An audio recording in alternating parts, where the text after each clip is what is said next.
አሰላሙ አለይኩም ወረህመቱላሂ ወበረካቱሁ። ውድና የተወደዳችሁ የሰዓዲ ቤተሰቦች እንዴት ናችሁ? ደህና ናችሁ ወይ? በያላችሁበት ሰላማችሁ ብዝት ብዝት ይበልልኝ።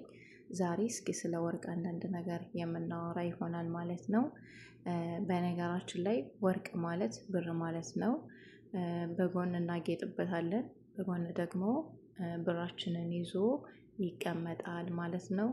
ወርቅ ብንገዛ ሁላችንም ማለት ነው ለምን 1 ግራም ለምን ግማሽ አይሆንም ገዝተን ብናስቀምጠው የቸገረን ሰዓት እንሸጠዋለን ማለት ነው። ያተርፋል እንጂ አያከስርም፣ ውጤታማ እንሆናለን ማለት ነው። ልብስ ምናምን ብንሰበስበው ዋጋ የለውም። በተለይ እዚህ አረብ ሀገራት የምንኖር ልጆች ልብስ አያዋጣንም። ምክንያቱም የሆነ ቸግሮን እንሽጠው ብንል እንኳን ምንም የሚያወጣው ነገር የለም ማለት ነው። እና በቻልነው አቅም ወርቅ እንግዛ። ልዩነቱን አሁን እኔ ያሳያችኋለሁ። አሁን ይሄ በጥቂቱ ማለት ነው እንደምትመለከቱት አሁን ይሄ ትልቁ ለ9 ግራም 2 የጎደለው ነው። 8.8 ነው። ተወደደ ውድ ነው በተባለበት ሰዓት አሁን እኔ ስገዛው 2500 ብር ነው ማለት ነው። እስከ ደሪባው ምናምን ነገር ሆኖ 2500 ሪያል ነው የገዛሁት ማለት ነው። አሁን ግን ለመሸጥ ብፈልግ እንኳን ከ3000 ሪያል በላይ ነው ማለት ነው። እና ይሄንን እላችኋለሁ በጣም አሪፍ ነው። ግዙ።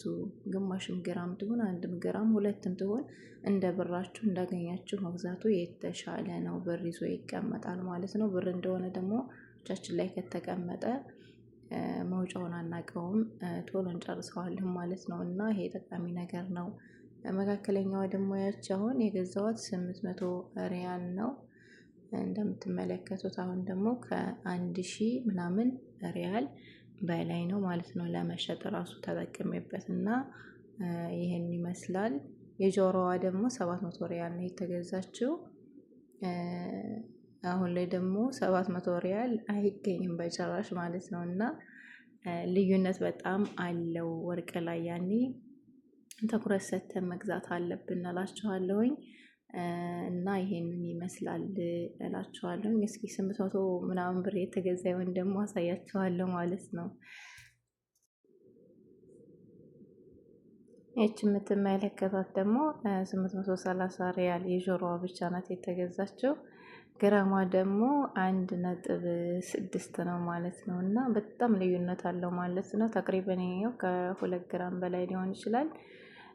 እና ይሄንን ይመስላል። ይሄ ትንሽ ነው ስታዩት፣ ደግሞ በጣም ትንሽ ናት። ምናልባት ካሜራ ላይ እንደዚህ ጎልቶ ነው እንጂ ማለት ነው። እና ወርቅ ሀሪፍ ነው። ባገኘነው አጋጣሚ ለመግዛት እንሞክር፣ ይጠቅመናል ማለት ነው። ኢንሻአላህ ደግሞ ውጤታማ እንሆናለን። አብሽሩ። ያለውን ነገር ትኩረት አድርጋችሁ ብራችሁንም ደግሞ ሴቭ አድርጉ።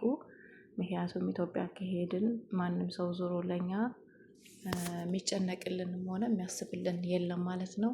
እንደገና ደግሞ ህጋዊ ሆናችሁ እዚህ ሀገር የምትኖሩ ልጆች ኢትዮጵያ ገብታችሁ ኑሮውን ሀገሩን አይታችሁ ብትመጡ የተሻለ ለውጥ ታመጣላችሁ ማለት ነው። ጠንካራ ትሆናላችሁ። እንዴት እንደሆነ ሀገሩንም ኑሮውንም ቢያንስ አይታችሁ ትመጣላችሁ። ከዚያ በኋላ ህይወታችሁን ያኔ አስተካክላችሁ ጠንክራችሁ ለመስራትም ሆነ ለመቀየር ያመቻል ማለት ነው።